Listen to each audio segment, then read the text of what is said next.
Hi, welcome back to my channel, Sabrina Osman. Korang pernah dengar tak tentang jin yang bernama Umu Sibian sebelum ni? Kalau belum, jom aku kenalkan sedikit tentang si dia ni. Umu Sibian ni adalah jin daripada kaum perempuan yang suka sangat ganggu baby dan juga kanak-kanak yang berusia kurang daripada 2 tahun dan juga perempuan yang tengah mengandung. Jadi disebabkan tu jugalah baby yang baru lahir kita kena azankan terlebih dahulu supaya baby tu tak diikuti dengan jin ni lah.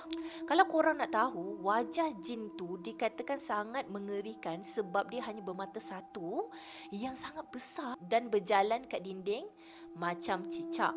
Jadi Umu Sibian ni juga dia mampu ikat rahim perempuan dan bunuh baby yang masih dalam kandungan. Seperti yang diceritakan dalam kisah jin Umu Sibian dengan Nabi Sulaiman kan. Jin ni dia boleh masuk ke dalam perut perempuan yang mengandung dan pada waktu janin dalam kandungan tengah membesar, jin ni dia akan menendang janin tu, jadi akan berlakulah keguguran dan jadilah rahim tu kosong semula. Cara nak mengelak daripada gangguan jin ni, kena tutup pintu dan tingkap rumah pada waktu maghrib dan jangan angkat atau masukkan baju yang dah dijemur yang belum kering lagi kan, yang kat luar rumah pada waktu maghrib.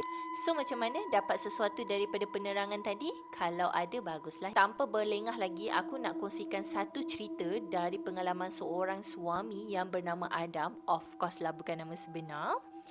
Dia berkongsikan kisah dia lah. Hari pertama, malam tu cuaca nampak sangat baik tau.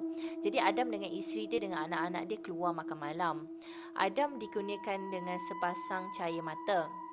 Yang sulung masa tu umur dia lebih kurang 3 tahun, lelaki, dan yang kedua baru 5 bulan, perempuan. Nak dijadikan cerita, diorang balik lewat lepas makan malam tu. Jadi waktu tu dah pukul 11.30 malam masa diorang sampai dekat rumah lah. Jadi nak dipendekkan cerita, waktu Adam nak tidur, masa tu dah nak pukul 12.55 tengah malam dan nak dekat pukul 1 lah kan.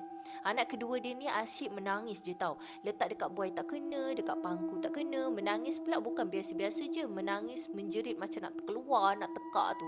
Yang peliknya, bila dia terpandang je dekat satu sudut bilik tidur, iaitu dekat sebelah pintu masuk dekat siling rumah dia lah. Dia menjerit-jerit, anak dia ni lah kan. Jadi Adam ni dia jadi rusing lah sebab esok dia nak kerja kan. Nak kena bangun awal. Bila benda ni berlarutan sampai pukul 2 pagi, dia jadi macam rimas tau.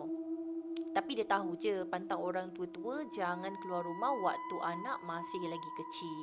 Jadi tak lama lepas tu anak dia pun tertidur. Esoknya dia bangun lewat, lambatlah dia pergi kerja.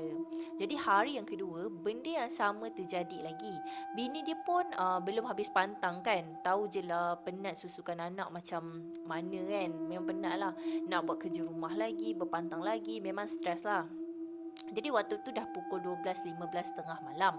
Bini dia ni tak tahan tau sebab anak dia ni asyik menangis je, menangis, melalak kan. Daripada tadi macam semalam lah, dia pandang je dekat satu penjuru bilik dia tu masa dia tengah menangis.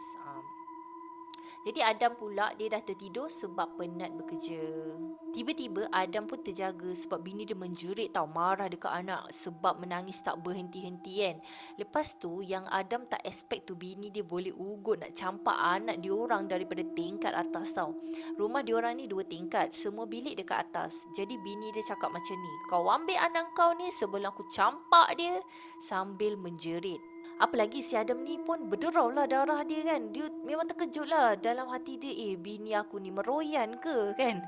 Jadi Adam pun dia terus ambil anak dia keluar daripada rumah, start kereta sambil baca ayat kursi tak berhenti-henti. Tapi dia sempatlah dengar bini dia menjerit daripada depan pintu rumah kan. Dia cakap macam ni, kau nak pergi mana tu bawa anak keluar malam-malam buta ni? Marah betul lah kan.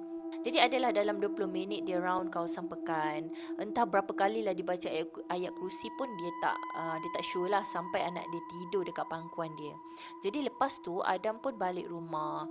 Dia tengok anak sulung dia dengan bini dia dah tidur dah. Lena lah kan. Jadi dia letaklah anak dia yang kedua tadi tu dalam buai. Esoknya bini dia macam lupa tahu dengan apa yang dah jadi semalam. Jadi ada macam biasalah menguap je memanjang sebab dia berjaga sampai ke pagi. Hari yang ketiga pula, dia dah fed up tau. Dia tercari-carilah apa penyebab anak dia jadi macam tu dekat Google. Jadi dia pun search punca anak menangis malam. Bila dia type macam tu, macam-macam lah yang keluar kan. Jadi salah satunya dia ambil carian yang paling atas sekali. Lepas tu Google tu dia state lah simptom-simptom kerap menangis malam, terjerit-jerit, menangis lebih kuat jika terpandang dekat satu penjuru rumah. Lepas tu Adam terfikir, samalah apa yang Google ni cakap kan, apa yang carian dia cakap. Jadi Adam cakap seorang-seorang lah sambil dia scroll down. Dia pun baca lagi, gangguan jin Umu Sibian. Jadi muka dia mula berkerut tau masa dia meneliti dan memahami satu demi satu ayat dekat page tu. Dan dia pun baca cara mengubati. Jadi bacaan dia ni jadi lebih fokus. Dia kenal pasti lokasi yang page tu cakap lah kenal pasti lokasi yang dilihat anak. Lepas tu bacalah Al-Fatihah, ayat kursi dan juga 3 kul dan berkata, keluar kau wahai Ummu Sibian, jangan kacau keluarga aku lagi, sambil meludah kosong ke sebelah kiri. Macam ni. Macam tu lah kan. Jadi Adam ni dia macam terkejut tau. Rupa-rupanya selama ni anak dengan bini dia dah diganggu oleh jin tu. Dalam hati dia rasa kesian lah kat bini dia. Yelah dah lah penat, lepas tu terkena gangguan lagi. Lepas tu dia pun sambung baca lagi. Kesan gangguan rumah tangga boleh hancur, gangguan pada hubungan intim, dan yang last sekali Ummu Sibian ni dia boleh memakan janin. Apa lagi si Adam ni rasa macam ni mesti memang nak kena buat sesuatu lah kan. Jadi malam tu seperti biasa dia tunggulah tanda-tanda gangguan. Jadi tepat pada pukul 12.30 malam, anak dia dah buat perangai tau. Dia perhatikan je mata anak dia ni nak tengok mana mana dia nampak benda tu kan. Jadi kebetulannya dari kecil lagi Adam ni dia boleh rasa tau benda tu ada, tapi tak boleh nampak lah. Lepas tu bila dia tengok mata anak dia tu tertumpu dekat satu sudut ruangan penjuru meja solid dalam bilik tidur dia. Jadi hati dia terus panas tau. Dia jadi bengang lah kan. Benda tu kacau keluarga dia kan. Jadi dia macam sakitnya hati.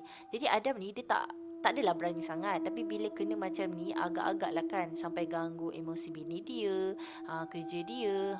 Jadi dia pun melaungkan azan, Allahu Akbar, Allahu Akbar. Jadi dia laungkan azan tu sampai habis, tapi taklah kuat, takut terkejut jiran sebelah dia sebab yelah azan tengah malam kan. Lepas dia azan, dia baca pula Al-Fatihah, ayat kursi, 3 kul, sambil dalam hati dia cakap, keluar kau daripada rumah aku. Lepas tu dia puih macam tu lah. Jadi selesai je dia buat macam tu, dia tumbuk lantai, buk, macam tu lah kan. Lepas tu anjing-anjing dekat luar kawasan taman dia melolong sekali tau. Lepas dari tu amat suasana bilik dia, anak bini dia pun tidur dengan nyenyak, termasuklah Adam. Jadi macam mana guys dengan cerita kali ni? Aku harap waktu maghrib korang janganlah masih dekat luar rumah. Korang kena tutup pintu dengan tingkap sebab kat dua tempat ni je yang dia akan cuba nak masuk tau. Lagi satu, kalau jemur kain tu jangan masa maghrib baru nak angkat atau biarkan kain tu kat luar semalaman. Dengannya macam tu pun tak elok tau, boleh terkena gangguan. Sebab nanti tak tahulah macam benda-benda tu melekat dekat kain baju kita ke kan. Jadi mulalah ada terkena gangguan macam kalau tak terkena gangguan nampak-nampak benda tu pun nanti dia akan kacau emosi ke, kita tiba-tiba jadi pemarah ke, jadi nak mengamuk kan. Itu pun salah satu punca lah. Sebenarnya aku dah banyak kali tahu dengan cerita pasal jin ni. Memang seram lah cerita dia kan.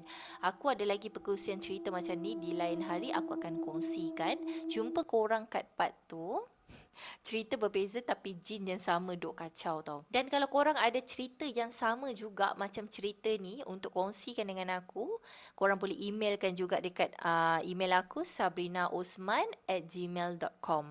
Ataupun korang boleh PM tepi je. Terima kasih sebab support dengan channel aku. Jangan lupa subscribe dan juga like. Follow TikTok aku juga, Sabrina Osman. Jumpa korang di next video. Bye.